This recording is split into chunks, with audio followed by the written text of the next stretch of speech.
అస్మద్గురుభ్యో నమః. పాతకాలపు రోజుల్లో భార్యాభర్తలు గొడవ పడుతున్నారు అంటే విచిత్రంగా చెప్పుకునేవారు. ఎన్నేళ్ల కిందట? ఒక 60 ఏళ్ల కిందట. ఇప్పుడు గొడవలు పడని భార్యాభర్తలు ఎంతమంది కనిపిస్తున్నారండి? ఆలోచించండి. మరి పాతకాలం వాళ్ళకంటే ఎంతో ఎక్కువ చదువుకున్నారు వీళ్ళు. పైగా భార్యాభర్తలిద్దరూ కూడా ఉద్యోగాలు చేస్తున్నారు. పెద్ద పెద్ద ఉద్యోగాలు. పైగా వారం రాగానే ఎక్కడెక్కడో మఠాలకు వెళ్ళి అక్కడ యోగశాస్త్రము మరోటి నేర్చుకుని వస్తున్నారు. అన్ని చేస్తున్న వాళ్ళకి అన్యోన్యత ఎందుకు ఉండట్లేదండి? ఆలోచించండి, మీకే వదిలిపెడుతున్నా. అలాంటి కలతలు తొలగాలంటే తప్పెవరిది నేను మాట్లాడటంలే. భార్యాభర్తల మధ్య అనుబంధాలు సరిగ్గా లేకపోయినా, ఒకవేళ కంబైన్డ్ ఫ్యామిలీ లాంటివి ఉంటే, ఈ రోజుల్లో ఉండట్లే, ఉంటే అలాంటి దాంట్లో కూడా కొన్ని మాట తఫావతులు వస్తుంటాయి, ఇబ్బందులు ఉంటాయి. ఇలాంటివి ఏమన్నా ఉన్నట్టయితే, ఇలాంటివన్నీ తొలగాలంటే తప్పనిసరిగా ఇప్పుడు చెప్పబోయేది ఏమిటో తెలుసునా? అదేమిటి? ఒక నేతి దీపాన్ని వెలిగించాలి. 2 ఒత్తులు వేసి, 2 విడివిడిగా జ్యోతులు వెలిగించి నేతి దీపాన్ని వెలిగించండి.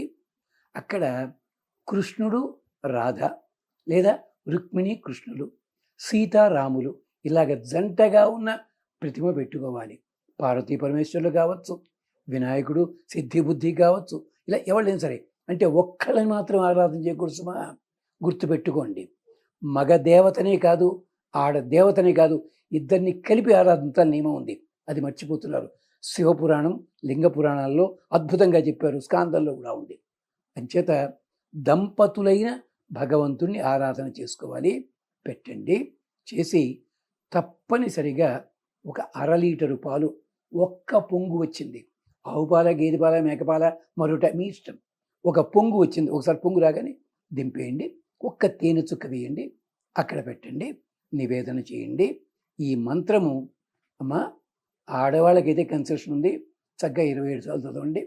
మగవాళ్ళైతే 108 సార్లు చదవండి. దయచేసి మీ సమయం పెట్టుకోండి. 45 రోజుల, 90 రోజుల, మీ ఇష్టం. కలతలన్నీ చక్కబడి అన్నీ మామూలుగా అయ్యేదాకా ఒక్కసారి చూడండి. ఏమిటది? సమానీవ ఆకూతి, సమాన హృదయానివ, సమానం అస్తు ఓ మనః యథావ సుసహాసతి. అయ్యా, ఇక్కడ దీంట్లో దేవుడి పేరు లేదు కదండి, మంత్రం లేదు కదండి. ఎలా ఉంది మంత్రం? ఇలాగా ఇదే తమాషా.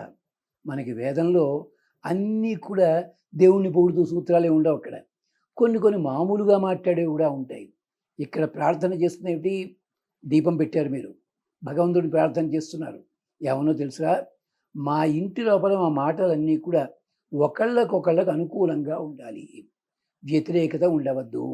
ఏమిటది? సమాని వహ ఆకూతి. ఆకూతి అంటే సంకల్పం. మా మనస్సులో సంకల్పాల్లో చిన్న తేడాలు ఉండొచ్చును, కానీ సమానంగా ఉండాలి. నా సంకల్పం వ్యతిరేకం కాకూడదు ఎదుటి వాళ్ళ సంకల్పం నాకు వ్యతిరేకం కాకూడదు. అలాగా సమాని వహ ఆకూతి, సమాన హృదయాని వహ. మా హృదయాలు అంతరంగంలో సమాన, ఒకే పద్ధతి లోపల ఉండాలి. అంటే నేనేది చెప్పబోతున్నానో అదే వాళ్ళు చెప్పకపోవచ్చుగాక, నేను చెప్తున్న దాంట్లో మంచి ఏదైనా ఉన్నట్టయితే అది వాళ్ళు స్వీకరించాలి, చెడు ఉన్నట్టయితే దాన్ని సవరించాలి, లేదా సవరించకపోయినా ఇది మంచి జరిగేలా చూడాలి వాళ్ళు. సమాన హృదయాని వహ, సమానం అస్తు ఓ మనః. హృదయం అన్నావు, మనస్సు అన్నావు, ఏమిటయ్యా? హృదయం అంటే శరీర సంబంధమైనది మెదడు. మనః అంటే ఈ మెదడును కూడా శాసించేలాంటి బుద్ధి ఉంటుంది చూసావా, అది.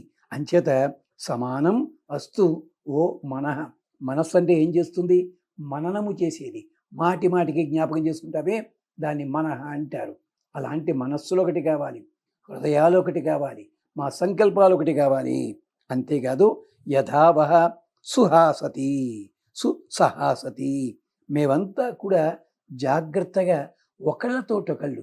ఇంచేత అడవిలో చూడండి, పులిని చూస్తే పులి అన్నది మెదరదు, మేక చూస్తే మేక ఎన్నడు చెదరదు, కానీ మాయరోగం అదేమో కానీ మనిషి కుదరదు అన్నాడు మా ఆరుద్ర గారు ఒక తోట. అలాగా. అంచేత ఎందుకు పట్టలేదు కాదు, అందరం క్షేమంగా ఉండాలి అని ప్రార్థన చేస్తూ నైవేద్యం ఏమిటంటారా? చెప్పాం కదా పాలని చెప్పి.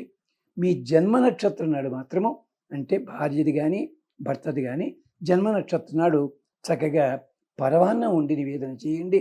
చిమ్మిలి కూడా, అంటే నువ్వు పప్పు బెల్లం కలిపి చేస్తారు కదా, ఆ చిమ్మిలి కూడా నైవేద్యం పెట్టండి. అంతా చక్కబడుతుంది.